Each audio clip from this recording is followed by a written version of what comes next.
Welcome you all, students of 2nd MA English. This is the PPT for semester 3.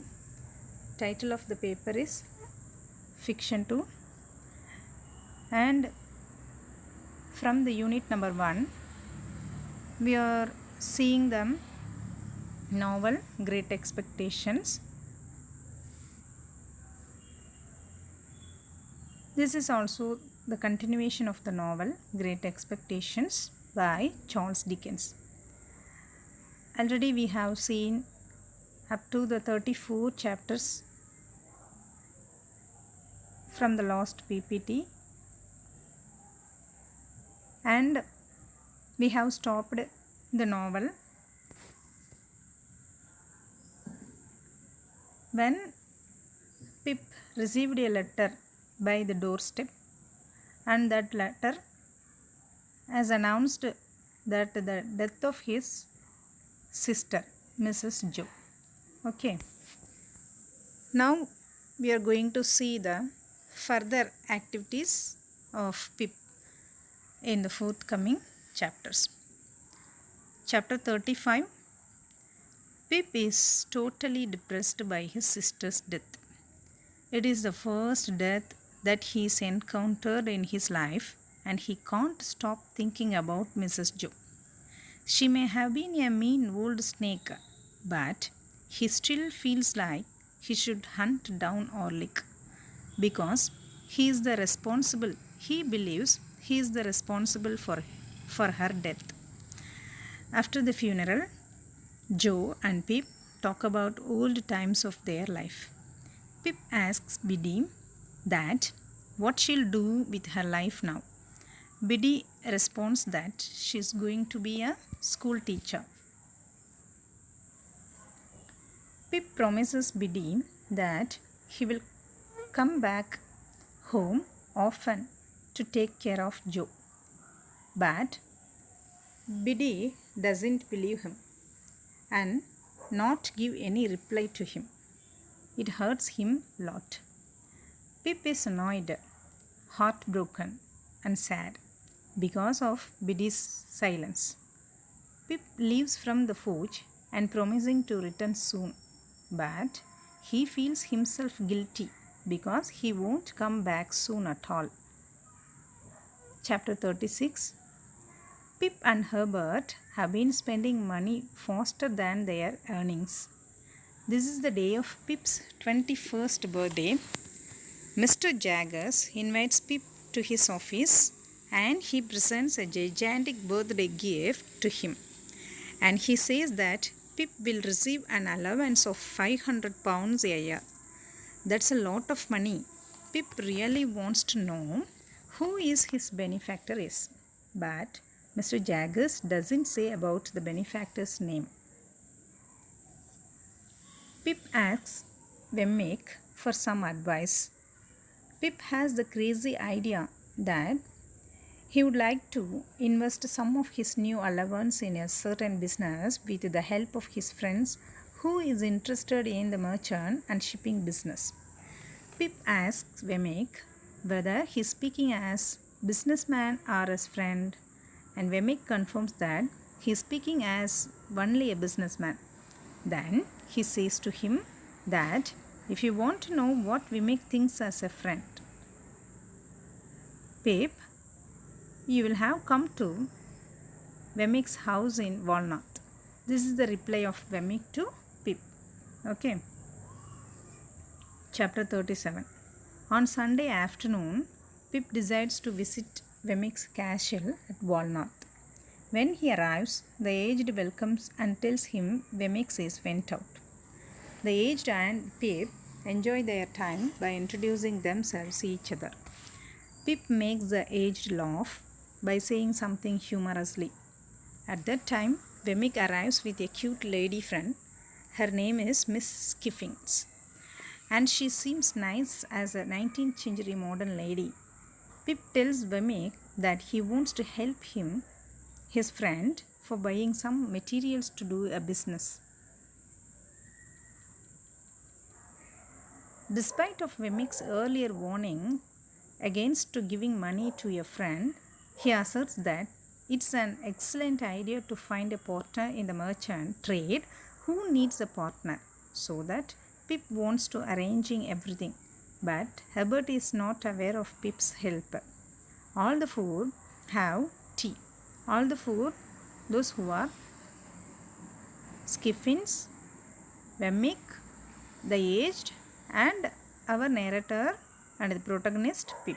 Okay, all the four have tea and sit around the fire while Pip watches Wemmick's activities with his girlfriend.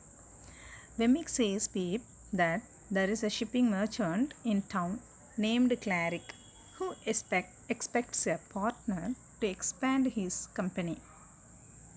Then Pip asks Wemmick secretly that how to be best with fiancé in this modern society.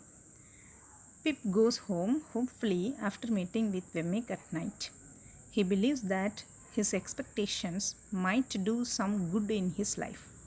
Narrator Pip tells us that one of the turning points of his life was about to take place, but that he is going to devote a chapter to Estella hereafter and his relationship with that cold lady. Chapter 38. Pip is spending most of his time in Richmond with Estella. Then Estella is being introduced to this modern society by means of one of Miss Havisham's old and wealthy friends. It's awful because Estella basically just uses Pip to make the other boys jealous and then teases him for not taking a hint. Eventually, they decide to go together a visit to Suttis Manor to meet Miss Havisham. Miss Havisham is wired, seriously, folks, but Miss Havisham is delighted to see both of them and more observed than ever before and wants to know how Pip has been used by Estella too. She asks Estella clearly. At night, the family happily gathers near the fire, and Miss Havisham makes Estella that to describe all of the men who are in love with her. Pip realizes that Estella is Miss Havisham's guided missile. Missile, it's a weapon like an arrow, stone, and something like. So, here Estella is used like a weapon to catching the hearts of men and spoiling them. So, Pip realizes she is designed to wound and destroy every man that comes in her path. But somehow he still convinces himself that she is going to marry him.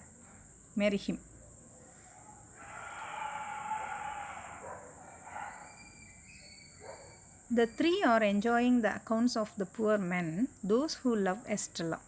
When Estella decides to unhook her arm from Miss Havisham, suddenly she goes ballistic. Ballistic means having intensely get revenge.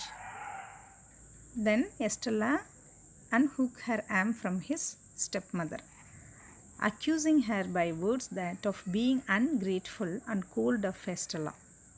Miss Havisham demands her love, and Estella replies that she can't give what doesn't have mom. Estella is Miss Havisham's adopted daughter, you know very well. And in the past chapter, from the past completed chapters, it looks like Miss Havisham's guided missile had become misguided and has struck home. When Miss Havisham rocks back and moons, Pip decides to go for a walk. When he returns, Estella is kneeling at Miss Havisham's feet and knitting. Pip tells us he never expects another argument like this again. Pip spends a very restless night and then ends by thinking about Drumley, the spider. Mr. Jaggers calling him as spider, in the last completed chapters. Okay. One day, Pip, Herbert and Drumley sit in a club.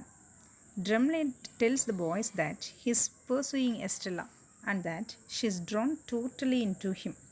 Pip gets angry. He accuses Drumley of lying, which is a big deal.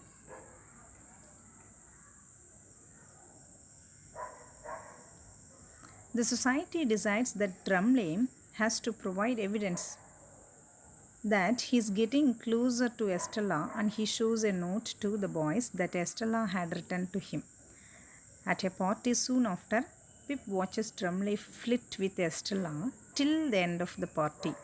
Pip approaches Estella and asks her why she allows someone spiderly as Drumley to hang out with her shoulder. Estella tells him that she does so to have a certain effect on her other suitors, but not on Pip. At that moment, Pip knows that this means he doesn't stand a chance with Estella, that she has plans for Drumley, and that he is further away from her than he has ever been. Chapter 39.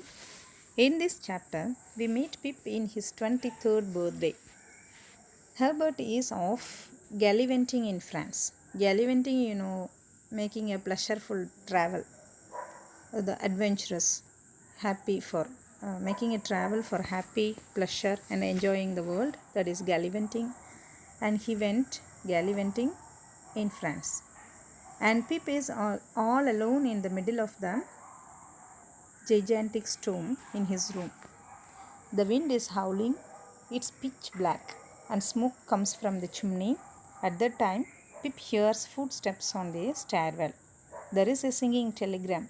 Pip thinks it's the ghost of his dead sister, which seems unlikely. He fears. But it's a stranger, and he is looking for Pip.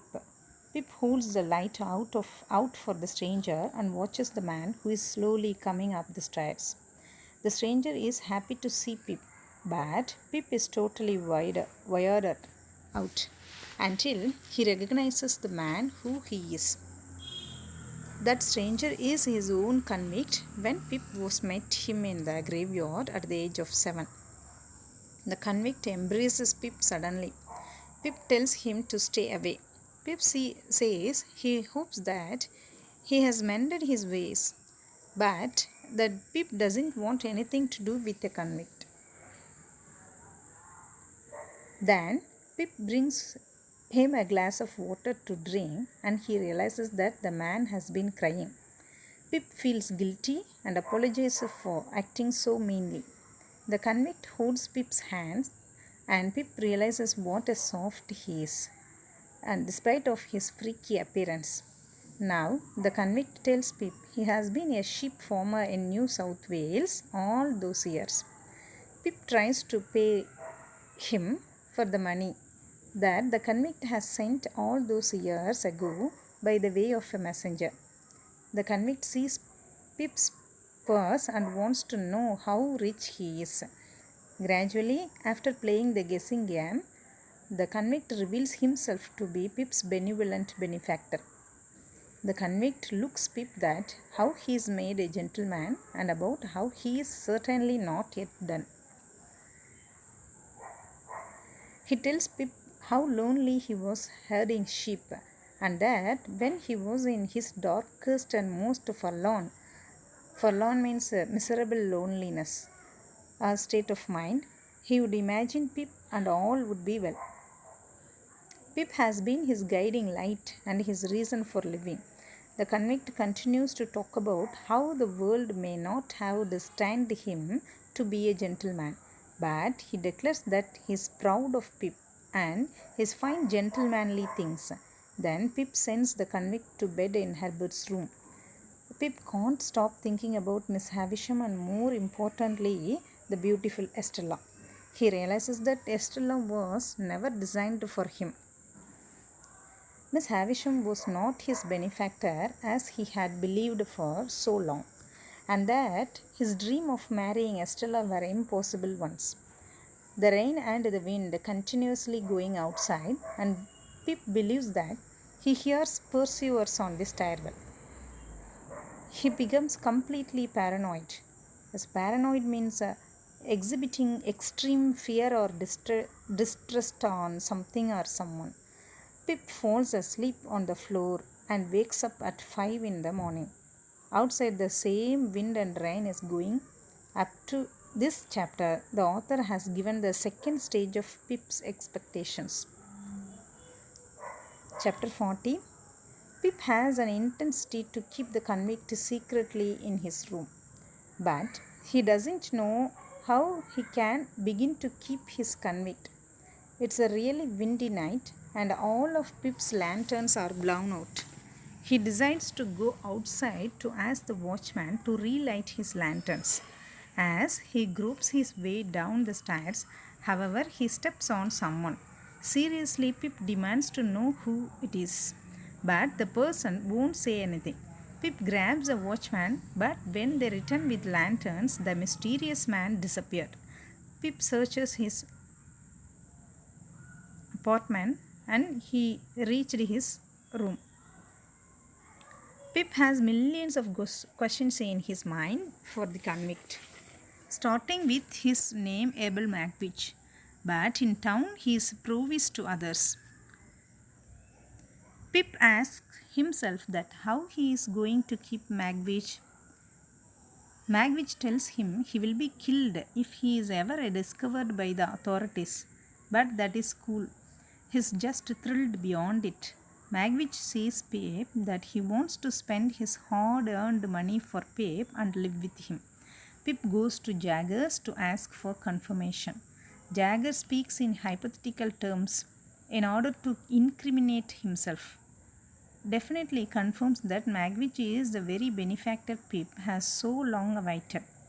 On the way to home, Pip buys some new clothes for the convict to change his freaky appearance. But Pip continuously fearful of Magwitch. Pip is really overjoyed and relieved when Herbert comes from France. Pip tries to prepare Herbert for the news as Magwitch makes swear on a greasy Bible. Herbert is utterly confused. Thank you all. We will see the remaining story from the next PPT. Thank you all.